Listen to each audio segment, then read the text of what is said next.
खुलुमबाय बड'लेण्ड इंखं टेलिभिजननि स्टुडिय'आव आं मिथिंगा बसुमतारी दिनैनि गाहाय रादाबफ्राव दङ सोरखारा दैबानायाव खहा जानाय नखरफोरनो 20 आगस्ट खालि खहा सुफुंनाय होगोन आसाम राइफलनि केम्पआव आलफा उदां आरो एनएसएआ गाग्लोबदों रोजा रोजा बिलाथि जौ बथल सायाव एक्साइज बिफाननि रलार बाक्सानि भुयापारायाव आजादी का अमृत महोत्सवजों लोब्बा लाखिनानै एसएसबीआ हर खर तिरंगानि हाबाफारि लादों तेलेंगानायाव बीजेपीनि सासे गोख्रों दैदेनगिरिया गावनि प्लेट रुमाव फासि नांनानै थैदों बाक्सानि फातेमाबाद साहा बागानाव हिउमेन साइन हाबाफारि राज्य सभानि बिदाय सानाव चन्द्रबाबु नायडुनि मेगननिफ्राय बोहैदों मोदै बिहाराव राजनीतिकनि बांग्रिं जेडीयूआ एनडीए निफ्राय ओंखारबाय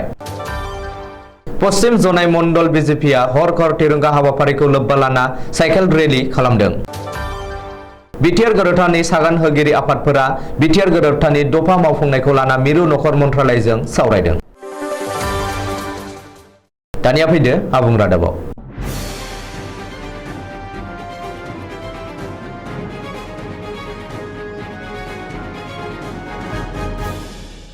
समबारखालि राज्य सरकारनि केबिनेट मेलाव माखासे गोनांथार बिथांखिफोर लादों देग्लायनि गिख्रंथाव दैबानायाव जायफोरा नखर न' बां सिलिंखार जालांदोंमोन बिसोरनि थाखाय सरकारा 123 कोटी रां दैबानानि खहा सुफुंनाय होगोन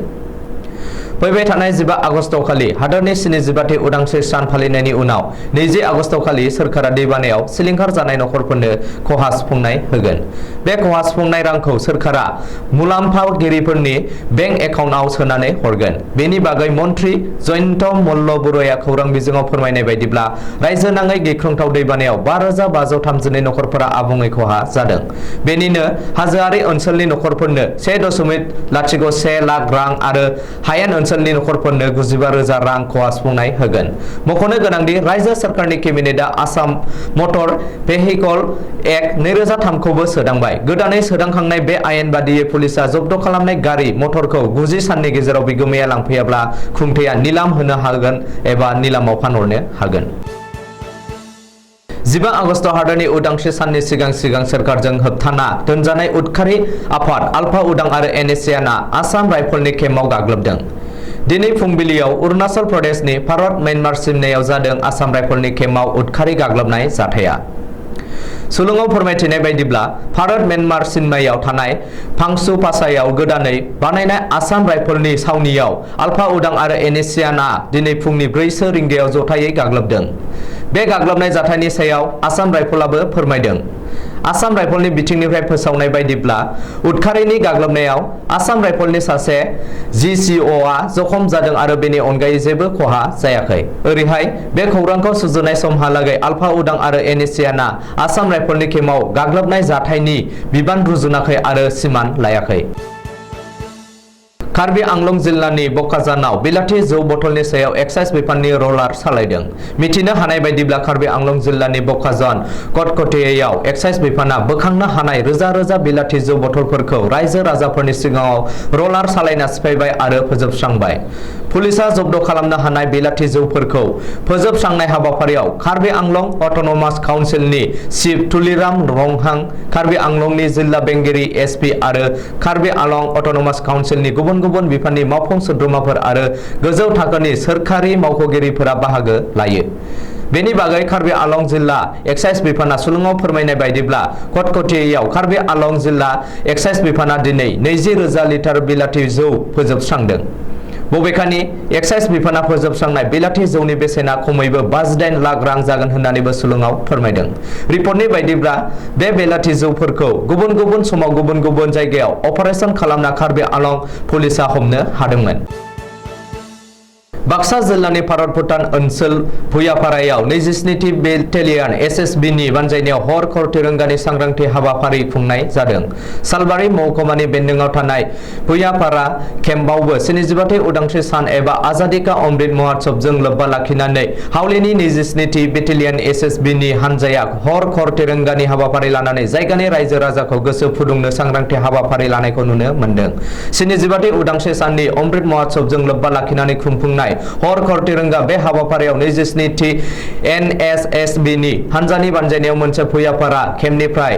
कुमगुरि गामिनि गेजेर लामाजों हानजा सरनाय हाबाफारिनिबो लानाय जादों आरो नखर नखर गांसे गांसे माहारियारि फिरफिलाखौ भारत सोरखारा बिथोन होनाय बादियै दिनै राननानै होयो। बे हाबाफारियाव गासै दिथागिरि फोरोंगिरिजों लोगोसे सा 500सो फरायसानिबो बांसिन बाहागो लादोंमोन। बे हाबाफारियाव 27थि BNSSB हानजाजों लोगोसे हेफाजाब होफैदों। रुपहि दखरानि बेन्दोङाव थानाय गासै फरायसालि आरो फरायसालिमानि फोरोंगिरि आरो फरायसाफोरा बाहागो लादों। दिनैनि बे हाबाफारियाव हेफाजाब होफैनाय हर तिरंगा हाबाफारिखौ जाफुंसार होफैदों। भुयापारा केम्पनि SSB कम्पानिनि कमान्डार इन्सपेक्टर KC मजुमदारआ खौरांगिरिनि गेजेरजों आजादी का अमृत महोत्सवनि सोमोन्दै रायजो राजानो फोरमायदों।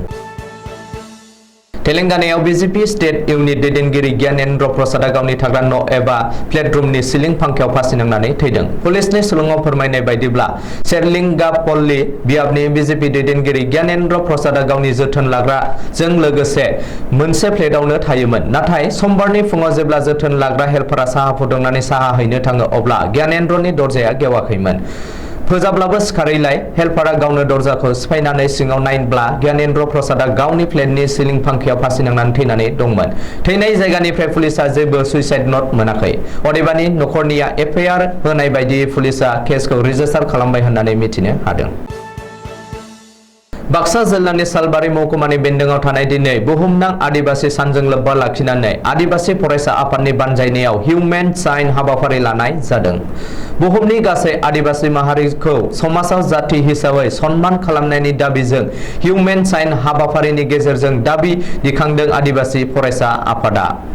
आखाइ आखाइ बेनार प्लेकार्ड लानानै आदिबासीफोरनो जाति हिसाबै सन्मान खालाम, जोंनि दाबिया न्यायनि दाबि, जोंनो ST नांथारगौ बायदि स्लगानजों थासारिखौ गोमसार होदों आदिबासी फरायसा आफादा। गोबाव सम खोला भारतनि BJP गोख्रों दैदेनगिरि जाबोनाय आरो आथिखालाव हादोरनि लेङाइ हादोरगिरि महरै रायजो सभानि मासिगिरि बिबानखौ आजावबोनाय चन्द्रबाबु नायडुआ समबारखालि रायजो सभानि जोबथा मासियाव जिरायनानै बिदाय लानाय हाबाफारियाव दुखुनि मोदै हगारदों। जानो हागौ चन्द्रबाबु नायडुनि थाखाय बियो जोबथा राजनीतिकनि आगान। बेवहायनो थुंगेनो हासिगौ चन्द्रबाबु नायडुनि राजनीतिक लामायाव आगान सुरनाय एबा थाबायबोनाया। गावनि बिदाय सानाव रायजो सभानि आम आदमी पार्टीनि MP राघव साड्डा, तृणमूल कांग्रेसनि MP डिरेक अब्रायन आरो राष्ट्रीय जनता दलनि MP मनोज सामोनजों गोबाख्रबनानै चन्द्रबाबु नायडुनि मेगननिफ्राय दुंब्रुद मोदै बोहैबोदोंमोन। मख'नो गोनांदि 10 आगस्ट बुधबारखालि चन्द्रबाबु नायडुनि समा जोबहैगोन आरो 11 आगस्टआव गोदान लेङाइ हादोरगिरि जगदीप धनखारआ रायजो सभानि मासिगिरि बिबानखौ आजावगोन। BJPनि अक्सिजेनजों एलायन्स सोरखार सालायबोनाय JU दोलोनि सुप्रिम नीतीश कुमारआ आथिखालाव NDA-निफ्राय ओंखारबाय आरो लोगो लोगोनो बिहारनि राजनीतिक फोथाराव गोख्रों बांग्रिं मावनो हमदों। मंगलबार खालि गिबि मन्थ्रि नीतीश कुमारआ RJD आरो कंग्रेसजों लोगो नांनानै सोरखार दाफिननो थाखाय रायजो बेंगिरिखौ लोगो हमहैदों। सुलुङाव फोरमायनाय बायदिब्ला नीतीश कुमारआनो गिबि मन्थ्रि जाफिनगोन आरो RJDनि सुप्रिम तेजस्वी यादवआ डिप्युटी CM जानो हागौ आरो लोगोसेनो सिगाङाव BJPनि सा 16 मन्थ्रि दंमोन। बै लांदां जानाय मासिखौ RJDआ मोननो हागौ। मख'नो गोनांदि आथिखालाव बिहार एसेम्ब्लियाव सा 243 MLA मासि दं आरो बेनिनो सा 122 MLA-नि गोनांथि जायो सोरखार दानो थाखाय। ओजोंहाय RJD 29, JDU 45 आरो कंग्रेसनि 19 MLA-नि बिबाङा गासै 143 जाहैयो। बेनिखायनो BJPनि गासै सा 77ल' MLA-आ नीतीश कुमारनि मासिखौ जेबो लरेटबो सोमावनो हानाय नङा।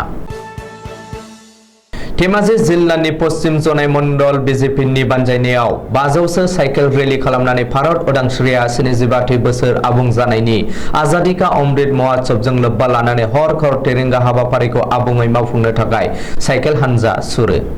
साइकेल हानजा सुरनायाव 114 नं विधानसभा समष्टिनि MLA भुवन पेगु, धेमाजि जिल्ला BJPनि लोगो आफादगिरि रिजु बरुवा, गाहाय नेहाथारि गौरी शंकर डेका बरुवा, पश्चिम जनाय मण्डल BJPनि आफादगिरि शिव दले, पश्चिम जनाय BJP मण्डल युव मोर्चानि आफादगिरि रिन्दाव गयारी मोनहा बाहागो लायो।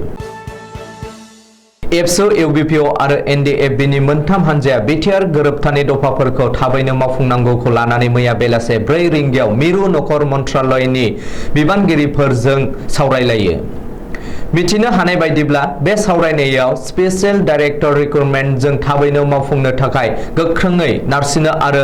अग्निवीर स्किमनि गेजेरजों बर' सुबुं थानाय ओनसोलनि मोन 9 थावनियाव रिक्रुटमेन्ट रेलि जानांगौ होननानै बिटिआर गोरोबथा खालामनाय आफादफोरनि थान्दै हान्जाया दाबि खालामो। रायखांनो गोनांदि एनडिएफबिनि गायसनगिरि आफादगिरि रन्जन दैमारिजों लोगोसे सा 70निबो बांसिन सोद्रोमाफोरा दासिमबो जोबथेसालियाव दङ। बेनिखायनो बिसोरखौ जोबथेसालिनिफ्राय उदां खालामनांगौनि थाखायबो गोख्रोङै नारसिननाय जायो। सावरायमेलावनो बिटिआर गोरोबथानि गेजेरजों बिटिसिनि बाहेराव गोदानै दाजानाय बिकेडब्लिउएससिनि गोहोखौ बांहोनो थाखाय आरो बियाब दाफामफिननाय खामानिखौ थाबैनो मावफुंना बिसायख'थि खुंफुंनानै होनो थाखायबो भारत सरकारखौ गोख्रोङै नारसिनो। बबेखानि बे सावरायमेलाव एबसुनिफ्राय फारियै आफादगिरि दिपेन बर', लोगो आफादगिरि खोरोमदाव औवारि, रोमदोन बसुमतारी, एनडिएफबि-एस निफ्राय बारग' गाहाय नेहाथारि रनजित बसुमतारी, एनडिएफबि-पि-निफ्राय बारग' आर्मि चिफ सिला बसुमतारी, बारग' लोगो आफादगिरि जिरेन बसुमतारी, एनडिएफबि-आरडि-निफ्राय बारग' गाहाय नेहाथारि अबिराम बसुमतारी, बारग' लोगो गाहाय नेहाथारि दिलरन्जन नार्जारी आरो रस राज बसुमतारी आरो इउबिपिअ-निफ्राय आफादगिरि मनरन्जन बसुमतारी आरो गाहाय नेहाथारि पीताम्बर ब्रह्म बिथांमोना बाहागो लायो। दिनैनि रादाबा एसेनोसै। गोजोन्थों।